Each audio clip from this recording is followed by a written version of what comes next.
see first item on the agenda. Did you want to make it a?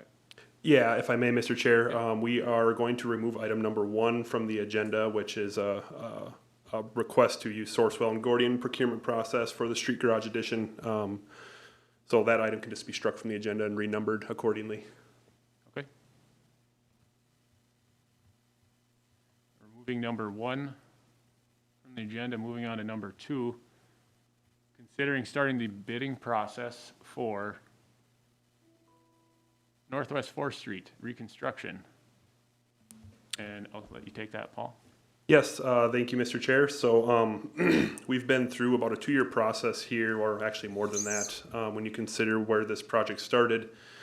Just a little history on this project. We started off in, I believe, 2017 with a traffic study to look at the corridor with Crow Wing County. It was a Crow Wing County road at this time. The city had some concerns about the intersections of James Street and Jackson Street. From a traffic perspective, there was a lot of backups happening there. A lot of very dangerous left-hand turns happening. At that time, the city hired Bolton and Mink, a consulting engineer, to perform a traffic study to look at how safety improvements could be implemented on that corridor. From that traffic study, we gleaned kind of the final layout. You'll see attached in your packet some intersection improvements that came from that include a roundabout at the intersection of Jackson Street and Riverside Drive, along with a full concrete median through the intersection of James Street to prevent that left-hand turning conflict at James Street that we see today. At this point, the city applied for a program called Local Road Improvement Program. We applied for $800,000, which was the maximum for this program at the time. Upon that application, the city was notified that we were awarded back in 2018, in which we then hired Bolton and Mink to perform the design and construction engineering services for this project.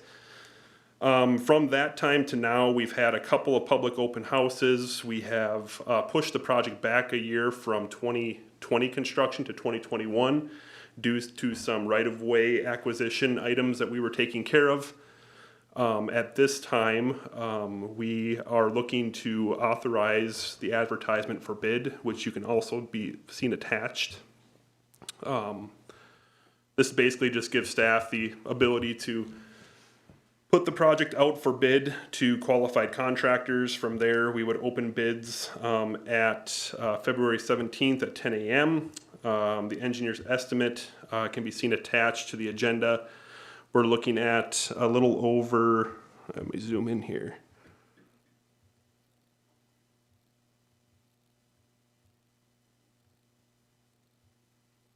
We're looking at a little over $1 million, $1,083,616. So of that amount, $800,000 is covered through that local road improvement program grant. The additional $283,000 is coming from our state aid account. So because Jackson Street and Riverside Drive are both state aid streets, we can utilize state aid funds to fund the additional costs of those. And so this project, there's no local funds that are attributed to this project, just our state aid account and the local road improvement account. So I guess at this time I can take any questions regarding the layout, the estimate, whether you guys, and then the recommendation from staff is to authorize staff moving into the bidding process for this project. Go ahead, Ted. Yeah, so I had just one minor question. With the turn back from the county, they said they do a mill and overlay, which I understand isn't needed, and the striping. Are we going to have them do that striping for this, or just save that? Yeah, thank you, Alderman Erickson. So is what happened there when we received this turn back, the county actually paid us the estimated costs for a mill and overlay, for a future mill and overlay, and for the striping of this. We are going to perform the restriping of this as part of this project, so that'll go from that 4-lane section into that 3-lane. And then a future mill and overlay, I don't anticipate that happening for another 10, 15 years. That road's in pretty good condition. I think that we could get more life out of it before we actually do that, and those funds just got put into the construction fund for a future mill and overlay. So the county paid us right around $500,000 for us to receive this road and take it from them. Thanks. And we have a cooperation with the Civic Center and Hockey Association as far as taking part of the parking lot, if I'm not mistaken. Yeah, we're still working through that. So the reason we're bringing this forward now is we're basically, at this time, we're in the agreement process. So we had the city attorney draft an agreement with BAF to acquire that parking lot. And we are continuing to work with them on that. We really want to take advantage of competitive pricing at this time of year. Contractors are looking for work for the 2021 season. We don't typically do it this way where we go to bid before all the right of ways acquired, but we're pretty confident that it'll be acquired by the time the project starts. And we want to make sure that we're getting the best bang for our buck. So we want to get it out on the street at least and get a contractor on board. Okay. I just wanted to be clear too, that part of Jackson Street, at the top of the picture here, you're showing, and around the corner, what's the other street there? Third, yeah. Third. Those are both being tarred with this, or is that a separate project? Yes, thank you, Mr. Chair. So those are a separate project. City staff will be coming back for an authorization to bid those also. Okay. Because of the assessment proceedings we have to go through on those two, because we are going to assess for the full cost of that project as to the residents that abut that property. We have to go through proceedings before that in order to authorize that improvement to move forward. So the plan is, we have the plans done. Bolton and Mink actually did those plans for us too. The plans are done. We just need to get the improvement hearing taken care of and actually order the improvement, which will happen in the next couple of council meetings. Okay. I'll make the motion then to authorize bidding phase of this project and approve the attached advertisement for bids for Northwest 4th Street. And with a projected bid opening February 17th, 2021 at 10 a.m. I'll second that. Motion by Erickson, second by Pritchett to recommend moving forward with opening the bids for Northwest 4th Street project, February 17th. Up to a vote. We just do this ourselves in here? Yeah, any discussion? Any and then- discussion? Then the vote. No Any more more discussion discussion? for me. Okay, Who do we have Yeah. recording? Yeah, I mean, I think we can do it with, we don't have to do roll call since we're No, all here. no, we don't on this. It's Yep. not a- So you okay, just all call in for- favor, say Aye. aye. Aye, Opposed, same sign? opposed, same sign. All right, motion passes. Next item on the agenda. I am not finding the agenda on it. Oh, sorry, yeah, it's a presentation, or the Yes, next two so items this are is just presentations. this year's projects funding? Or just an overview? Yeah, so I put this presentation together since we have basically a brand new committee. I wanted to kind of bring you guys up to speed on what we've been working on, both from how we fund projects to our current existing projects and studies we have going on, and then present out to you guys our 5-year capital plan so that when future projects come up, you're more aware of what's going on and how we fund certain projects. So going through here, so the purpose of this, I'm just trying to get this information out to you guys to inform this committee on what funding mechanisms we have available to implement our capital improvement plan, streets, trails, sewers, that kind of thing. I'm gonna present a broad overview of the city's account structure and how staff uses them to operate and maintain city assets. Provide the committee with a culmination of outstanding projects and studies that we have been working on and will be working on in the future. And this presentation will kind of set the stage for the next one, which is the 5-year capital street and sewer plan. At the end of that presentation, I would be looking for a motion to recommend approval of the 5-year capital plan to the city council. So, account structures under kind of the engineering umbrella. As you guys know, recently the park board decided to kind of take a look at how their operations were working, and the main purpose was to look for efficiencies across the parks and street department. And so with the retirement of Parks Director Saylor, the Park Board and City Council authorized moving the Parks Department under my umbrella in the Engineering Department and making it more of a public works structure. So with that, I had a few more funds that kind of fall under my umbrella now, but basically the funds can be broken down into two main funds, and that is our operational and our capital funds. We have a third fund that's called the Construction Fund, which is the last one you see there, Construction Fund 401. That one kind of operates on its own also. So Fund 101, this is our engineering and City Hall fund. This is what our general fund is. Basically, we fund that with levy dollars through the adopted budget that you guys adopt every December. Fund 203, this is kind of a special fund that is under the engineering umbrella. This is our transit fund. So as you guys know, the city operates a transit system. We have 10 buses that operate in Brainerd, Baxter, Pine River, and in Crow Wing County. This is mostly funded through federal and state dollars, 85% operations and 80% capital. And the city's local share is covered by fare revenues. I believe the last time we actually levied for the transit system was back in like 2003. So this system basically funds itself. We have a pretty healthy reserve account for any expenditures that are unforeseen. And that kind of runs through the state of Minnesota. You won't hear a lot about the transit operation system. They have an advisory committee that does bring recommendations to this committee called the Transit Advisory Committee. Fund 230, that's the Parks Fund. This funds basically the park operations, along with Fund 235, which funds our street operations. So that's our repairs and maintenance.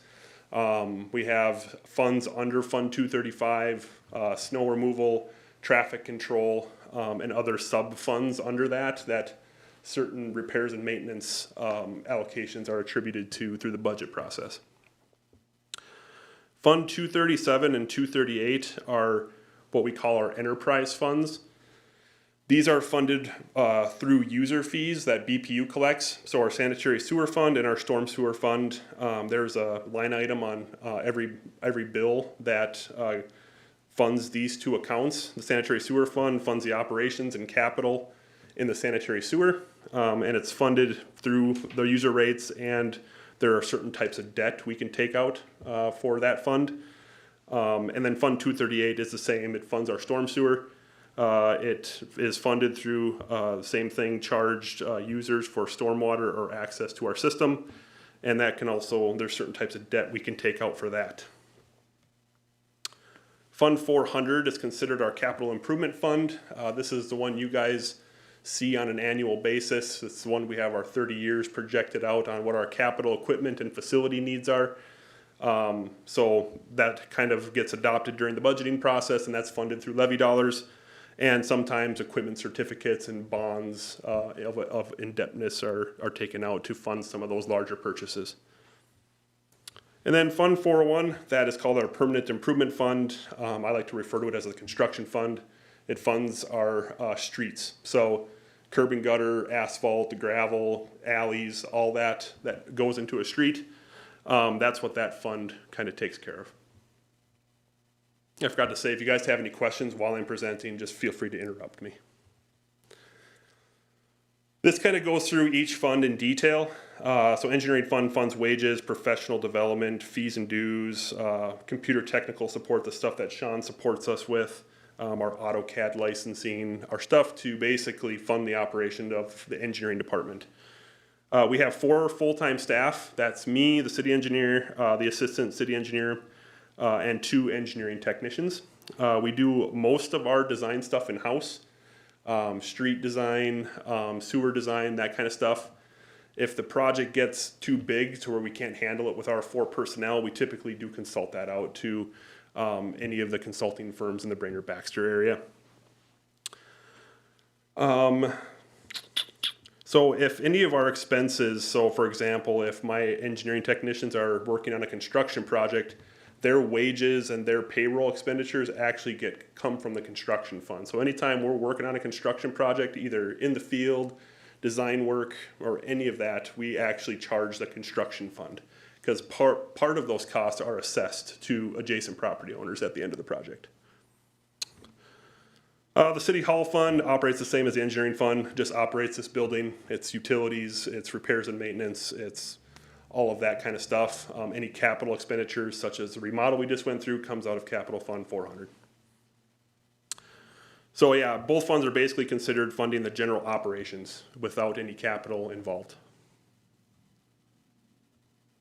Transit fund, as I kind of explained, these are mostly funded through Federal Transportation Administration and MnDOT, Office of Transportation and Office of Transit and Active Transportation. 85% of our operations in that department are funded through those grants, and 80% of our capital. So every time we buy a bus, we get 80% paid by the feds and the state, and we cover our 20% local costs. Our grants are run on a 2-year cycle. The grant ends on June 30th of 2021. So we just got recently, we're going through our budget process with MnDOT right now for our next cycle of transit operations. So yeah, the city must reapply for these funds every cycle. We employ a transit coordinator and a transit operations specialist in this department. The actual operations of the buses and the things that take place from an operational standpoint come from a third-party contractor. So we have Productive Alternatives. They're a local Brainerd business that actually hires bus drivers, provides dispatch services for us. And we operate in Brainerd, Baxter, Pine River, Crow Wing County, and mostly along the 210 and 371 corridors. Chair, yeah. So if the 80% capital for the buses comes from MnDOT, the 20% that we provided, does the county contribute to any of that, or is that just the city? Yeah, thank you, Tad. That is actually, so we have agreements with Crow Wing County, the city of Baxter, and the city of Pine River. They do cover their share based on the number of rides that they have per year.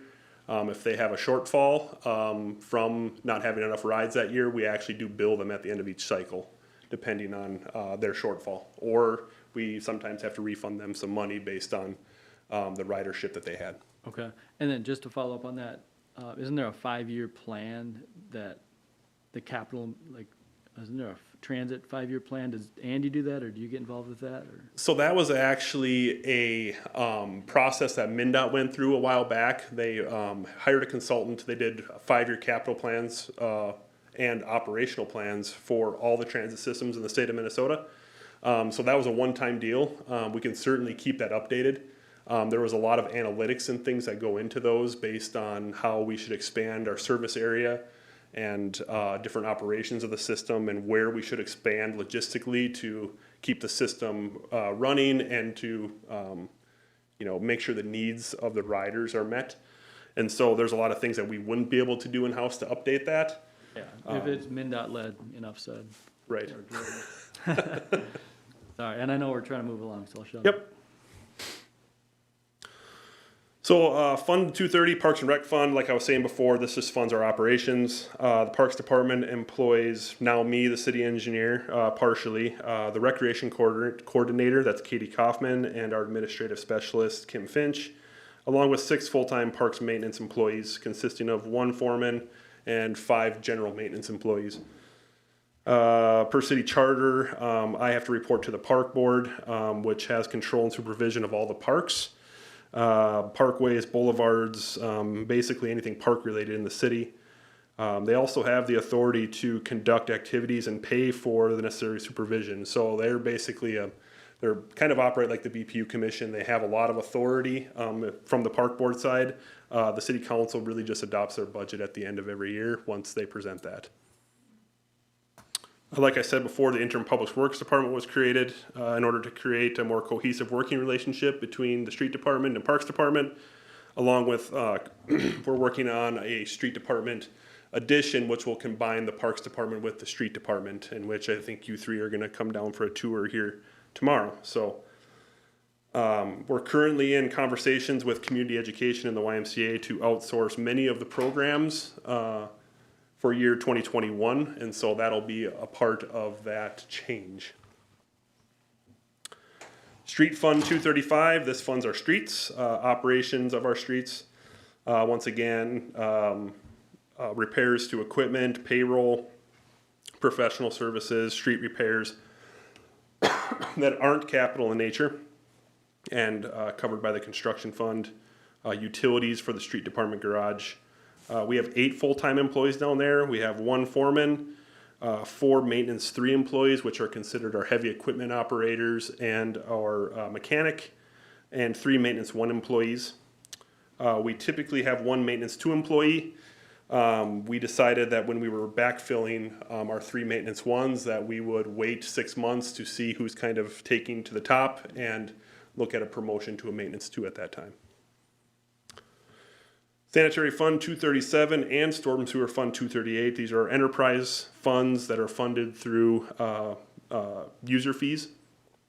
So basically how this is kind of laid out is the city handles the collection of sanitary sewer. Once it enters the force main system or once it gets pumped to BPU, that's where BPU takes over. They handle the lift stations, the force mains, the wastewater treatment, water treatment, and the electric side of our utility system. And so we just handle the gravity pipes, basically. Anything that's a gravity pipe that gets the sewer to a pump is the city's side of this. And then once it enters into a lift station, that's where BPU's capital assets and maintenance takes over. One of our street department employees is designated as our sewer lead, and he typically supervises 2 maintenance 1 employees. And they run the Vector truck, which is a large jet vacuum vehicle. They jet and rod and use our televising equipment to look at our sewer system and identify areas for repair or replacement. Can't wait. Yeah. Oh, we Exciting. get movies. And Fund 238 is basically the same as Fund 237, funded through user fees. Same sewer lead and 2 maintenance 1 employees to tackle that system too. We are currently going to be going through a rate study in 2021 to identify what our rates should be to fund the operations and capital needs of these systems. Our storm sewer system is in a lot better condition than our sanitary system. A lot of our storm system is made up of concrete pipe, which lasts a lot longer. A lot of our system from the sanitary side is made of clay, which it has a lot of root intrusion and a lot of things that are high maintenance, and we have to continually jet them out, rod them, making sure that the flow is there so that people don't have backups. So I would say our sanitary system is in a much more needy situation than our storm sewer system is at this current day. Capital Fund 400, as I said before, this just funds basically any capital equipment or facilities for certain departments within the city. It's funded through levy dollars, adopted through the budget. We have a 30-year capital plan, so that's basically everything that under our umbrella and engineering that isn't street related is in this plan. Our street department vehicles, our city hall vehicles, our facilities, street department, city hall, anything that has to do with the operations of the city are under this account. The 30-year plan was done to kind of prevent the peaks and valleys in our capital plan expenditures, so that we could see which years are our high capital years, which we have to plan a little more for, and which years maybe we can move some more items into to help smooth that out so we don't have the big jumps in our levy and then a big decrease the next year. Fund 401, this is our construction fund. This funds street and capital maintenance projects along with any street related studies. This is funded with levy dollars, state aid proceeds, special assessments, grant dollars, or different sources of revenue that we may have applied for, and bond proceeds if we elect to take out bonds for certain street projects. All projects that we have in this fund have an associated improvement number. As you saw earlier, improvement 1901, 19-01 is Northwest 4th Street. That project for that construction was created in the year 2019. That's the first number, and then we just go in order from 1 to whatever we leave off at. So here I just wanted to go through some non-levy revenue sources for some of our construction and maintenance projects that we actively pursue. Obviously, earlier I stated that state aid was covering a portion of our Northwest 4th Street project. There's a future slide here, so I won't get too much into that. Transportation alternatives. This is a federal grant system that the city's been pretty successful with in the future, or in the past, I should say. It funds sidewalks, safe routes to school, trails, any non-motorized transportation. We have something called STBGP block grants. These are federal road grants, basically, that are administered through MnDOT and Region 5. The local road improvement program, which I went over before, that we were awarded funds for Northwest 4th Street. There's the highway safety improvement program, Hcip, and this is mostly for any kind of safety improvements, guardrail, striping, that kind of stuff. It's a federally funded project. We typically don't apply too much for that one because it's a rigorous process, and we really don't have highways per se that would require guardrail or more high visibility striping or things like that that would make that a little more worth our while. This is typically counties that apply for that. The Clean Water Fund and DNR Parks and Trails, Soil and Water Conservation District grants, state legislator bonds, and even LCCMR are items that we have been awarded in the past. Clean Water Fund kind of funds some of our storm sewer improvements that we have taken on in the past, and obviously any of those other sources of grant dollars are available to us depending on the project.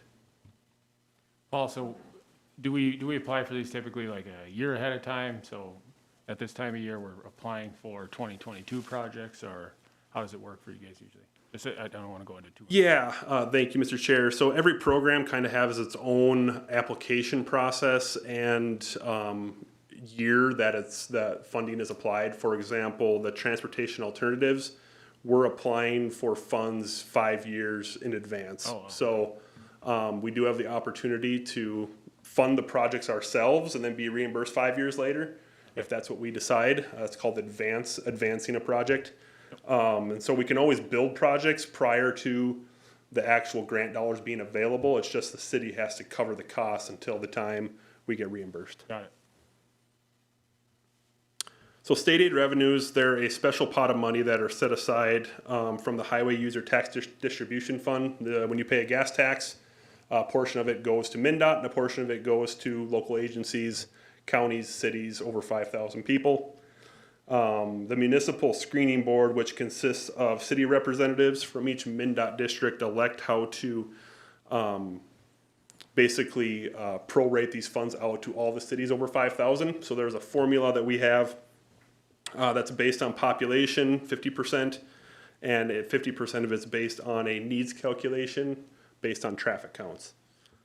So 20% of the Brainerd street system is eligible for state aid funding. That's a statutory requirement that only 20% of our system can be state aid eligible. Minnesota Rule 8820 controls how we utilize these funds and what we can use them on. So it's our minimum design criteria that we have. Copies of that can be provided at any time, obviously. Transportation alternatives. This is actually something that I'm sure Tad is very familiar with. This is what Tad works with over at Region 5. This is an annual solicitation through MnDOT for funding in trails and sidewalks. It goes through a local solicitation to the city and county engineers in the area and is approved at the Transportation Advisory Committee and then up to the ATP, which is kind of the final blessing for these funds. So there's typically 2 to 3 projects that are funded every year from our district, which is Region 5. This is all federal money, so the projects typically are much more rigorous from a requirement standpoint, prevailing wages. Everything that comes with federal funding makes a project a lot more difficult to deliver. These are the types of projects that we typically consult out. They're just a little bit out of our realm with 4 people in the engineering department when we have our own street system that we're designing plans and specifications for. We've been very successful with this in the past. We recently completed Garfield Safe Routes to School 1, 2, and 3. We have a sidewalk extension on South 6th Street in 2022 from Joseph Street to Buffalo Hills Lane that we were funded through this program. And in 2022, we're also constructing the Highway 25 trail, which is a trail on the south side of Highway 25 from 5th Avenue Northeast to 28th Street, along with the corresponding MnDOT bridge project. Local road improvement program. These are state funds that are solicited through MnDOT. They're typically part of a bonding bill. So the legislature typically bonds for local road improvement program funds and local bridge program funds. These are really typical for traffic safety projects. So anytime you're improving intersection safety, your project becomes a lot more eligible for these types of funds. For example, the Northwest 4th Street project was mostly a traffic safety and pedestrian safety project that scored very high in the criteria that they use.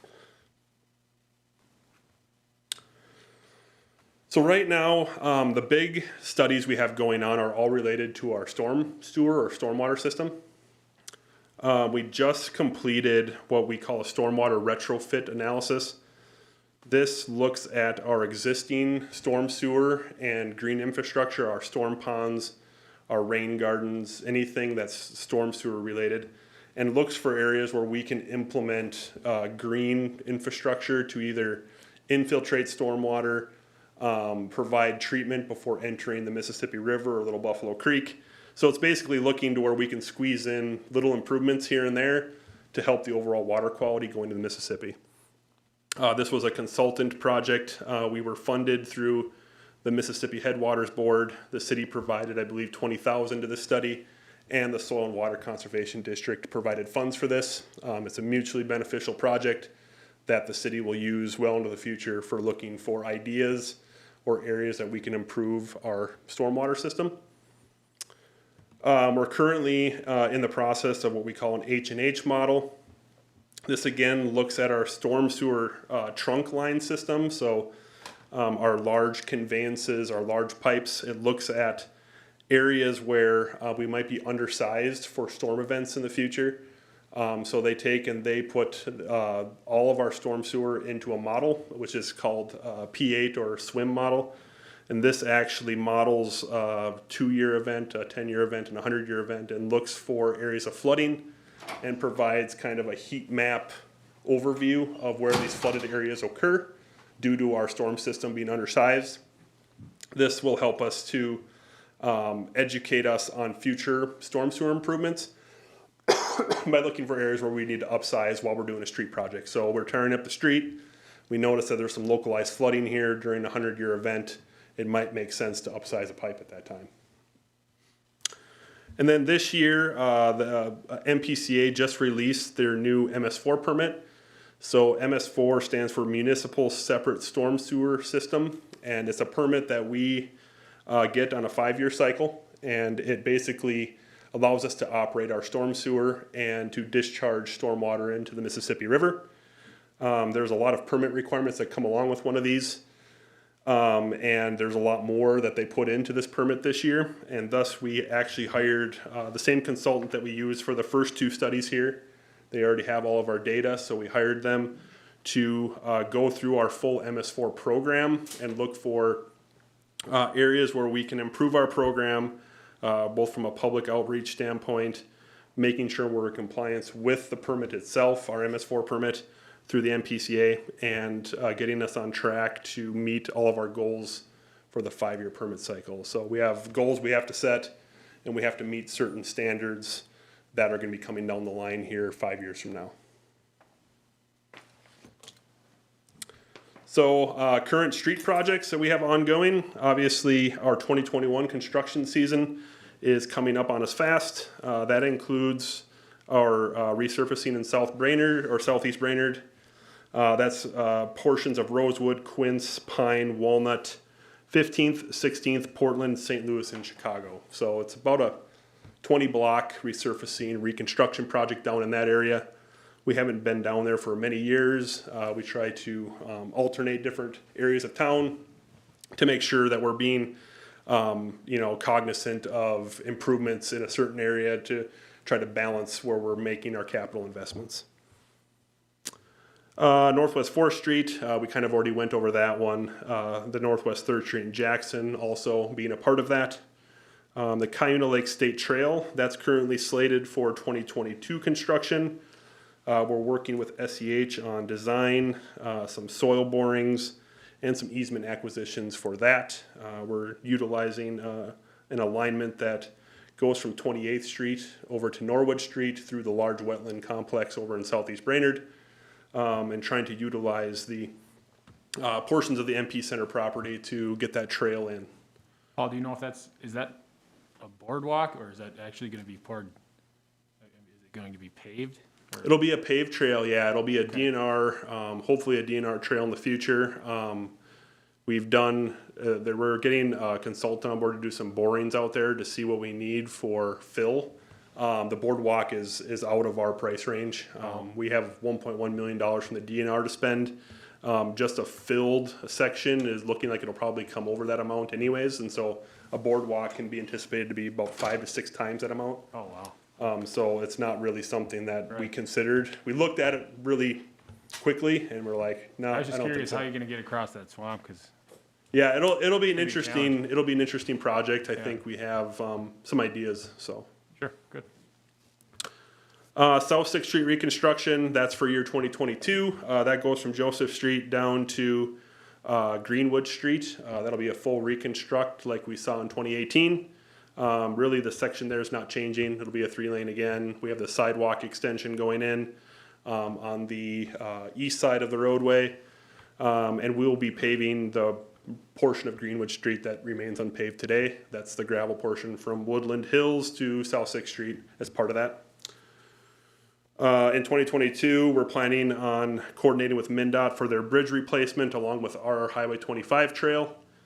I kind of went over that one already. We've been working on a trail, an adjacent trail on that bridge for many years with them, as we see a lot of pedestrians utilizing the shoulder of Highway 25, and it's not a very safe practice, so that separated trail will be incorporated on that. And then we have the Trunk Highway 210 reconstruction, which is a 2025 project. We're currently working with MnDOT and their consultants on a corridor study is what we're going through right now. We've gotten into the public input process, so they've gone through the traffic study, the pedestrian needs study, and they have some preliminary concepts of intersections that they're going to be starting to get out into the public here very shortly. I think you all had an opportunity to take that survey that MnDOT had out there for a while. That was kind of their kickoff, and then it'll lead into a lot of public input, including open houses, maybe, smaller stands at Cub Foods or different areas where they can reach the adjacent populations, southeast and northeast and North Brainerd, and making sure that that the needs of the city are met in this circumstance. Does that continue, Paul, right up until construction as far as making changes, or do they try to make that set in stone a year ahead of time, 2 years ahead of time, or what do they try to do there? So yeah, we get into a process called Municipal Consent. That means that we approve of the final layout. So once we get through all of the public input, MnDOT creates a final layout. We just actually went through it, I think, back in November for South 6th Street for construction in 22. So it usually happens about 2 to 2.5 years before the project. So they have a final layout. Once the city consents to that, that gives MnDOT the authorization to move into final design, so they don't have to make changes every time someone's opinion or mind changes on something. Got it. So with all that said, I'm going to move right into item number 4, which is the presentation of the 5-year capital street and sewer plan. First of all, what is the purpose of our CMP and why is it important? Well, in this presentation, I'm going to kind of describe the process of how we build our 5-year plan. This includes both our streets, our storm sewer, and our sanitary sewer. And then I'll go over a brief overview of the projects that we have planned for 21 through 25. So the importance of this document is it serves as our roadmap for future improvements. It provides our staff with schedules, timing, and details of every project. It includes project-specific cost estimates that we try to take into consideration before we authorize these improvements to move forward. It assists us in prioritizing the needs for our improvements. identifies our revenue sources that'll go to fund our improvements, and guides the city council and staff. So adjustments to the 5-year capital improvement plan are important. Improvement needs can change in 5 years. We may have a financial complication that may cause a project to delay. Most recent example is Northwest 4th Street. We pushed that back a year. It wasn't a financial delay, it was a right-of-way delay. But it was in our best interest to push that back a year. Or even difficulty obtaining certain permits that we might need for a project. So these amendments are typically presented annually to the city council and authorized to move forward for the next 5 years. So how do we build this 5-year CIP? Well, we determine the priority areas for improvements. We have what we call a pavement management system, where we have people go out and score every one of our streets. There's a pavement score that we give to each street based on certain distresses we have, cracking, potholing, and it gives a score from 0 to 4. So 4 being we don't need to do anything for it for 30 years, and a 0 being the worst road you can drive on in Brainerd. We obviously communicate with our maintenance staff daily to look for problem areas that we have. We have areas that require frequent or temporary repairs that we take into consideration as part of this. And we also take into consideration resident concerns. If someone says that their street's getting really bad, you know, we obviously respond to that by looking where we can squeeze in a street project into the 5-year plan. So the estimation of project costs provides us information to allow for budgeting of our construction fund, our sanitary sewer, and our storm sewer fund. We try to take into account how much is feasible while still recognizing that we need to do a certain amount of streets per year to keep up with our street system and how fast it ages. And it really says if we're doing enough to maintain our assets. So if we're not doing enough, it's gonna show its ugly head in a few years that, you know, we're not putting enough investment into our streets, and we'll slowly see our street system starting to degrade. So just a brief overview of our streets, and I kind of plan on going over this again at the next meeting, so this will just be a brief one. The city maintains about 80 miles of streets, about 20 of which are state aid eligible. We have a comprehensive pavement management system that I was talking about provides our scoring, and I'll go over that in detail at our next meeting. And it shows street segments which are in poor condition. So basically, our rule of thumb in the engineering department is we have to do 2 miles of streets per year to stay on track. This is kind of hard to see. This is our pavement scores by Centerline miles for each year. You can see it's a good looking graph from the standpoint that we have not many pavements that are in that, well actually no, this is the pavement age. So we have a lot of newer pavements, and it kind of tapers off once you get to that 46 to 50-year-old type pavements. So obviously we're loaded on the front end. We have a lot of new pavements. We've been very aggressive in our capital planning. And then as you get older, we have less and less miles. And this is our Centerline miles by surface rating. So you can see that we have many, many miles that are between the 3.76 and 4. That just means that we've been aggressive in the past. And then once again, it tapers off once you get to those lower scores that are in need of immediate repair. As far as our sanitary sewer system is concerned, we have about 76 miles of pipes. About 38% of that is clay, which I was talking about earlier. A lot of this comes from communication with our staff. They're the ones that have the camera down in the sewer every day. They're doing the maintenance of the sewer. They know where the problem areas are. So we're currently really focused down in southeast Brainerd. That's where our major areas of deficiencies are from a sewer standpoint. North Brainerd is another area where it's very, very old sewer, but there's good soils in North Brainerd that help us out a lot. We have very nice sand up in North Brainerd. The southeast and northeast areas of town have very poor soils, so we run into a lot more sewer issues when we get basically east of 13th Street. Here's just a graph of pipe size. Basically, a large majority of it, over 2/3, is 8-inch. And then it goes up from there based on the flow. Pipe material, as I was going over before, we have a lot of clay, we have a lot of PVC that have either been from sewer expansions in the past, Riverside Drive, Beaver Dam Road, these large sewer expansion projects that we do really skew this number up. And so the VCP doesn't really go away until you either replace it or rehab it. The CIP PUC in green is what we call a cured in place pipe. It's actually it's a trenchless technology that we've been using more recently, in which we put a liner in the pipe and then we cure it inside the pipe so we don't have to dig up the above alley or the street. It just basically puts a new pipe inside of the old one. Here is just a table on the age of our streets based, or is this? Oh, this is our sewer still. This is the age of our sewer based on where you're at.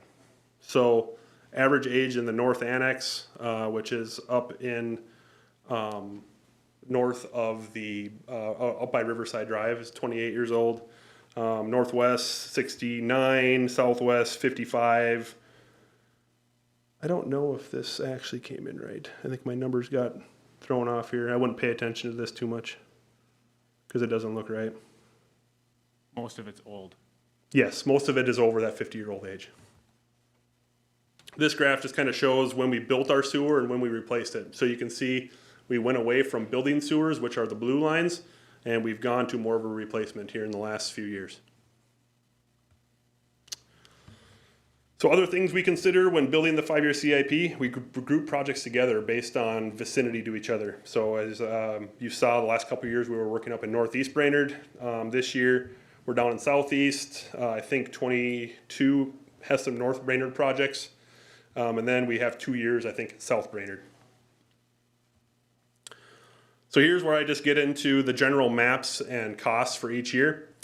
So in 2021, our total project estimated costs are about $3.3 million.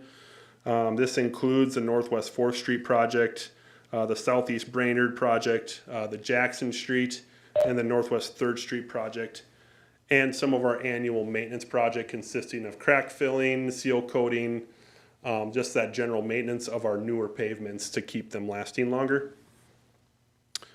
This will all be available on the website once we get to that point. Really the year to look at, and these is the last year that we've done. This whole plan has been looked at by the council 5 years. You know, this plan gets a new year added onto it every year. And so we just, as projects come in, we do slide them in, such as the Northwest 4th Street project. We were awarded grants for that, so we put it into the capital plan.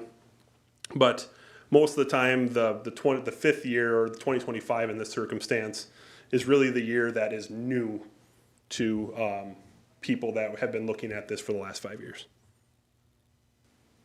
Here's just a map of what we're doing. Kind of hard to see, but you can see most of that: Portland, St. Louis, Chicago, 15th and 16th, Rosewood, Pine Street, Walnut Street are the areas we're focusing on here in 2021.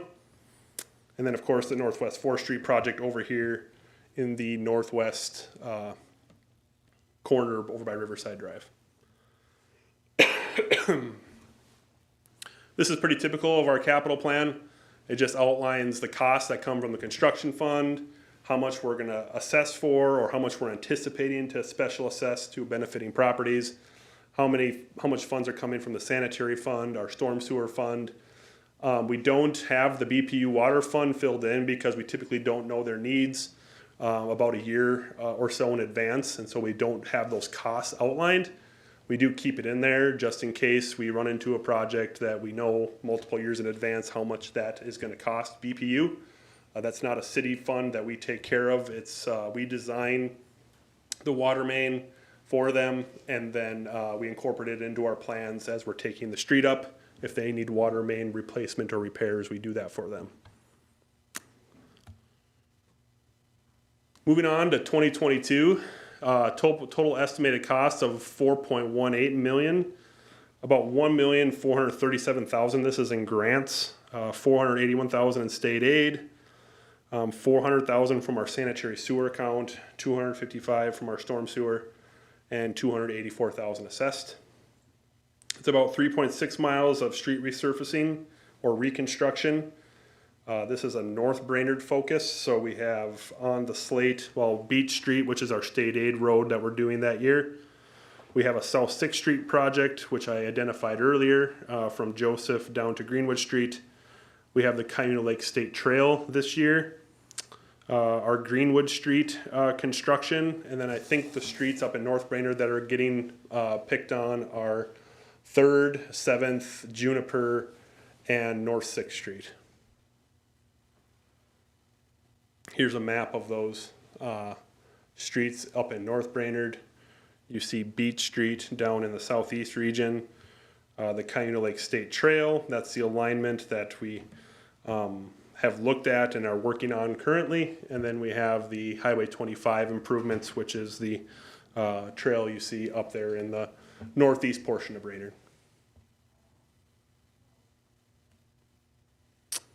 Once again, the costs just outlined, broken down in a table.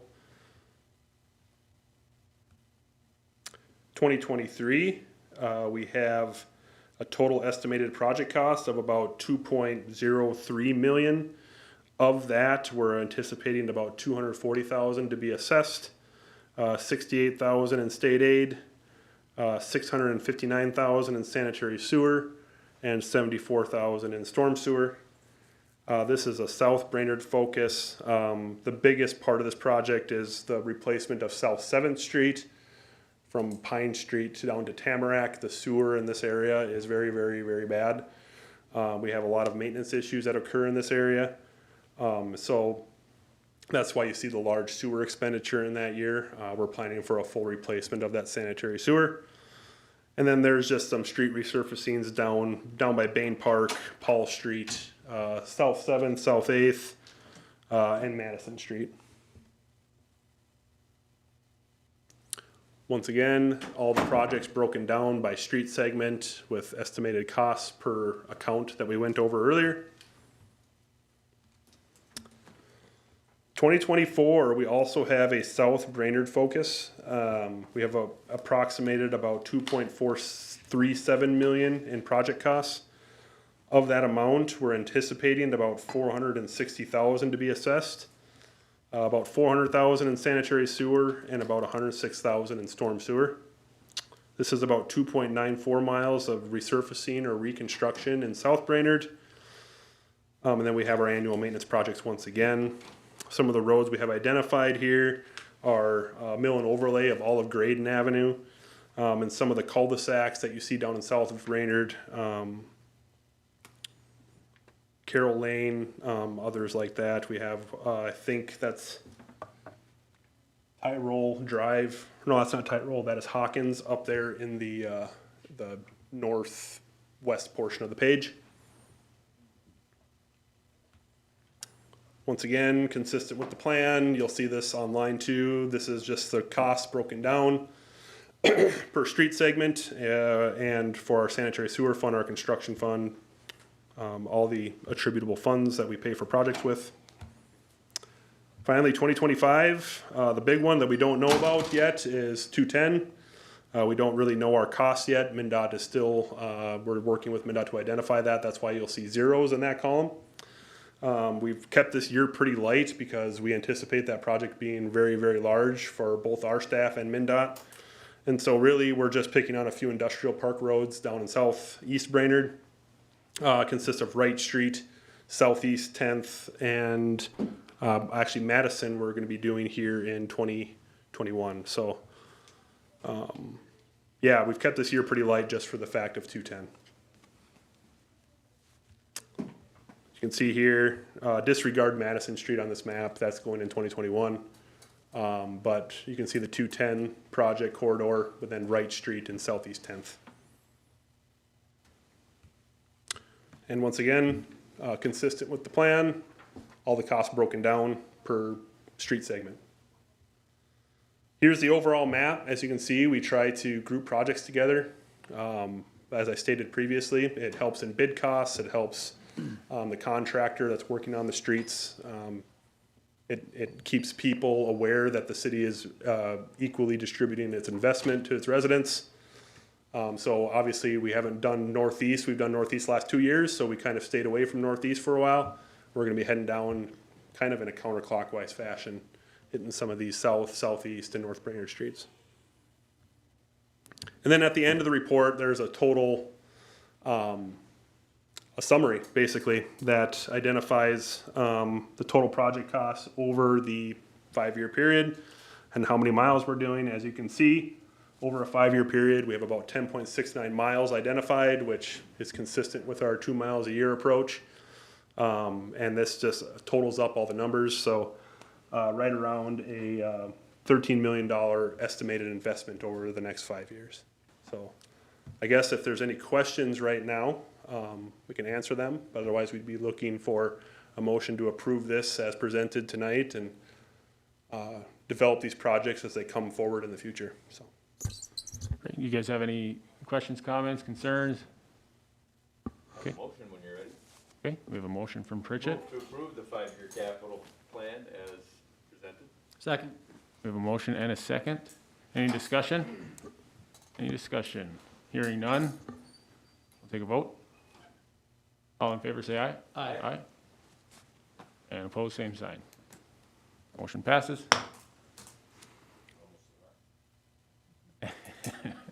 And Alright. seeing nothing more on the agenda, do we have a motion to adjourn? So move. Motion and a second. Any discussion? Any discussion?